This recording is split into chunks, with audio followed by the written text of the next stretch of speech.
आज मैं एक ऐसे मुद्दे पर बात करने जा रहा हूं जो सिर्फ एक एफआईआर की खबर नहीं है, बल्कि हमारे समाज की दिशा, हमारी इंटरटेनमेंट इंडस्ट्री की जिम्मेदारी है, हमारी कलेक्टिव मेंटलिटी पर एक गंभीर सवाल है। मामला है मेवाती सिंगर असलम के खिलाफ हुई एफआईआर का। आरोप लगाया गया है कि उनके गानों में वॉयलेंस को ग्लोरीफाई किया गया है, इलीगल वेपन्स को जस्टिफाई किया गया है, दबंगई को प्रमोट किया गया है और क्राइम को स्टाइल के रूप में प्रेजेंट किया गया है। पुलिस का कहना है कि ऐसे गाने यूथ को प्रभावित करते हैं, क्राइम को नॉर्मलाइज करते हैं और सोसाइटी में डर पैदा करते हैं। पहली नजर में यह सब बातें सही लगती हैं, लेकिन सवाल यह है, क्या एक रीजनल सिंगर पर कार्रवाई से समस्या खत्म हो जाएगी या फिर ये एक बड़ी समस्या का छोटा बनाकर पेश करने की कोशिश है? क्योंकि सच्चाई यह है कि आज पूरी इंडियन फिल्म इंडस्ट्री में वायलेंस को ग्लैमर बनाया जा चुका है, क्राइम को स्टाइल बना दिया गया है और गैंगस्टर को हीरो बना दिया गया है। ये सिर्फ एक छोटे कैरेक्टर्स तक सीमित नहीं है, बल्कि बड़े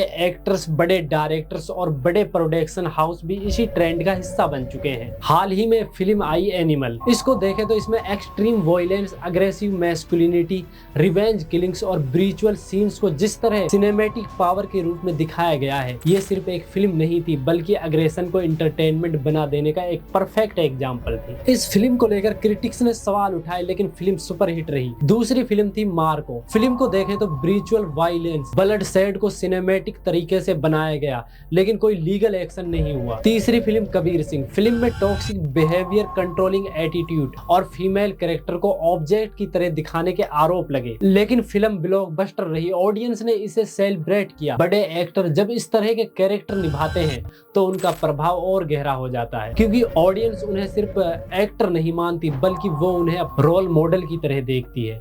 जब स्क्रीन पर एक हीरो गन लेकर चलता है, जब वे अपने ओपोनेंट को खत्म करता है, जब अग्रेशन को डोमिनेंस बनाकर दिखाया जाता है, तब ऑडियंस सिर्फ कहानी नहीं देखती, बल्कि पर्सनैलिटी को ऑब्जर्व करती है। यही इन्फ्लुएंस धीरे धीरे सोसाइटी की मेंटलिटी को बदलने लगता है। लेकिन सवाल यह है, जब बड़े एक्टर्स वॉयलेंस को मोनेटाइज कर रहे होते हैं, तब रेगुलेशन क्यों नहीं होता? और जब एक रीजनल सिंगल कंट्रोवर्शियल कंटेंट बनाता है, तुरंत एफआईआर हो जाती है। अगर वॉयलेंस ग्लोरिफिकेशन गलत है तो हर प्लेटफॉर्म पर गलत होनी चाहिए, चाहे वो बॉलीवुड हो, साउथ सिनेमा हो या रीजनल म्यूजिक हो या वेब सीरीज हो। लेकिन रियलिटी ये है कि बिग बजट फिल्म को आर्टिस्ट फ्रीडम के नाम पर छूट मिल जाती है, चाहे फिर आप कश्मीर फाइल जैसी प्रोपेगेंडा फिल्म तक बना लो। बड़े एक्टर्स को सेलिब्रिटी प्रोटेक्शन मिल जाता है और छोटे क्रिएटर पर सख्ती दिखाई जाती है। यही सेलेक्टिव इन्फोर्समेंट सबसे बड़ा सवाल है। अगर हम रीजनल इंडस्ट्री की बात करें तो हरियाणा इंडस्ट्री में कई गाने दबंगई, डोमिनेंस और अग्रेशन को ओपनली दिखाया जाता है। सिंगर मासूम शर्मा के कई सॉन्ग्स में पावर प्रोजेक्शन, फियर क्रिएट करने और अग्रेशन इमेजरी दिखाई जाती है, लेकिन नेशनल लेवल की कोई डिबेट नहीं होती। पंजाबी म्यूजिक इंडस्ट्री को देखें तो gun, luxury cars, gangster lifestyle और डोमिनेंस को लगातार ग्लोरीफाई किया जाता है। कई सॉन्ग में फीमेल कैरेक्टर्स को ऑब्जेक्ट की तरह पोर्ट्रेट किया जाता है। वेल्थ, पावर और फियर को सक्सेस का सिंबल माना जाता है, लेकिन ये सॉन्ग वायरल होते हैं, करोड़ों व्यूज आते हैं और कोई गंभीर रेगुलेशन नहीं होता। लेकिन इस पूरे ट्रेंड को समझने के लिए हमें ह्यूमन साइकोलॉजी को समझना भी उतना ही जरूरी है। आखिर ऑडियंस को वॉयलेंस, गैंगस्टर और ऑब्जेक्टिफिकेशन क्यों पसंद आती है? साइंटिफिक रिसर्च बताती है, जब लोग वॉयलेंट या हाईली इंटेंसिटी कंटेंट देखते हैं तो ह्यूमन ब्रेन में डोपामाइन रिलीज होता है। डोपामाइन रिवॉर्ड केमिकल माना जाता है, जो एक्साइटमेंट, थ्रिल और स्टिमुलेशन से जुड़ा होता है। वॉयलेंस सीन्स को, फास्ट एक्शन, डोमिनेंस और पावर डिस्प्ले ब्रेन को हाईली स्टिमुलेशन देते हैं, जिससे व्यूअर्स को एक्साइटमेंट महसूस होती है। यही रीजन है कि अग्रेशन कंटेंट ज्यादा इंगेजिंग लगता है। इसके अलावा एड्रेनलिन भी रिलीज होता है। एड्रेनलिन बॉडी को अलर्ट मोड में डाल देता है, हार्ट रेट को बढ़ाता है, अटेंशन को बढ़ाता है, व्यूअर को इंटेंस एक्सपीरियंस मिलता है। इससे वॉयलेंस वाली मूवीज ज्यादा थ्रिलिंग लगती हैं। यही नहीं, साइकोलॉजी में भी सोशल लर्निंग थ्योरी बताती है कि लोग उन कैरेक्टर से ज्यादा प्रभावित होते हैं जिन्हें पावरफुल, सक्सेसफुल दिखाया जाता है। जब गैंगस्टर कैरेक्टर्स को पावर, रिस्पेक्ट और इन्फ्लुएंस के साथ दिखाया जाता है तो व्यूअर सबकॉन्शियसली उससे रिलेट करने लगता है। खास करके यूथ खुद को उस कैरेक्टर की जगह इमेजिन करने लगता है। उन्हें लगता है कि डोमिनेंस, अग्रेशन, फियर ही रिस्पेक्ट दिलाता है। यही कारण है कि गैंगस्टर ग्लोरिफिकेशन धीरे धीरे सोसाइटी की मेंटलिटी में बदलने लगते हैं। फीमेल ऑब्जेक्टिफिकेशन के पीछे भी साइकोलॉजी काम करती है। इंटरटेनमेंट इंडस्ट्री अक्सर विजुअल अट्रैक्शन का इस्तेमाल करती है। सेक्सुअलाइज्ड प्रेजेंटेशन अटेंशन को जल्दी कैप्चर करती है। ब्रेन नोवेल्टी और अट्रैक्शन पर तेजी तेजी से रिजेक्ट करता है।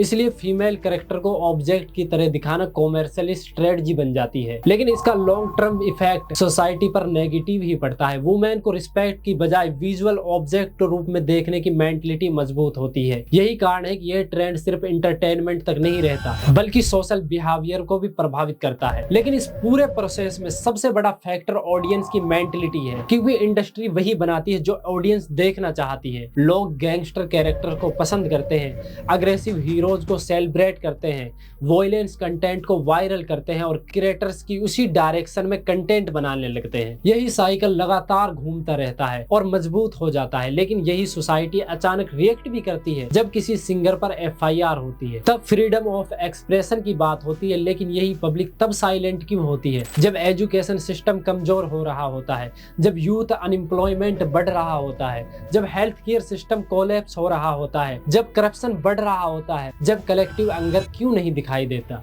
लेकिन एंटरटेनमेंट कंट्रोवर्सीज पर तुरंत रिएक्शन आता है।